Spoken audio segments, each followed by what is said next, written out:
இன்றைக்கு 2 ஜட்ஜுகள் division bench ஒரு வரலாற்று சிறப்புமிக்க தீர்ப்பை கொடுத்திருக்கிறார்கள்.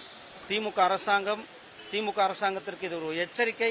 இந்த தீர்ப்பை நடைமுறைப்படுத்த வேண்டும். இந்த தீர்ப்பின் அடிப்படையில் பக்தர்கள் உரிய வழியில சென்று அங்கு தீபம் ஏற்றுவதற்கு அனைத்து நடவடிக்கைகளும் இந்த அரசாங்கம் செய்ய வேண்டும். இல்லையென்றால் மக்கள் சரியான நேரத்தில் சரியான பாடம் திமுகவுக்கு பாடம் பூட்டுவதற்கு நேரமும் குறிப்பிடப்பட்டிருக்கிறது. தேர்தல் வர இருக்கிறது. அவர்கள் முருக பக்தர்கள் காத்து கொண்டிருக்கிறார்கள் திமுகவை வீட்டுக்கு அனுப்புவதற்கு. இன்றைக்கு திருப்பூர் மாவட்டத்தில் எங்களுடைய இந்து முன்னணியினுடைய மாநில தலைவர் திரு காடேஸ்வர சுப்பிரமணியம் அவர்கள் அங்கு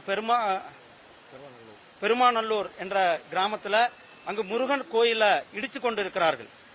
திமுக அரசாங்கம் அறநிலைத்துறையானது அங்கு இருக்கிற முருகர் கோயில இடித்து கொண்டிருக்கிறார்கள். அதை போய் தட்டி கேட்க போய் அவர் மேல போலீஸ் தாக்குதல் நடத்தி அவர் மருத்துவமனையில் இருந்து கொண்டிருக்கிறார்கள். மருத்துவமனையில் அனுமதிக்கப்பட்டிருக்கிறார்கள். இதை நான் வன்மையாக பக்தர்கள் சார்பில் வன்மையாக கண்டிக்கின்றேன். ஏன்னா விசாரணை உங்களுக்கு தெரியும், விசாரணை நடந்துட்டு இருக்குது. 41 பேர் இறந்த சம்பவம், அதற்கான விசாரணை நடந்து கொண்டிருப்பது நமக்கு எல்லாருக்குமே தெரியும். அதனுடைய விசாரணையினோட அடுத்த கட்டம் என்னது, ஏன்னா அது சட்டப்படி இன்னைக்கு கோர்ட்ல கேஸ் நடந்துட்டு இருக்குன்னா அது கோர்ட் ஜுடிஷியரியில சப்ஜுடிஸ் மேட்டர், அதை நம்ம பேசினா நல்லா இருக்கும். அதான் நான் ஏற்கனவே இருக்கிறார்கள். நாங்கள் 2024 பாராளுமன்றத்தில் இணைந்து நாங்கள் பாராளுமன்ற தேர்தலை சந்தித்தோம்.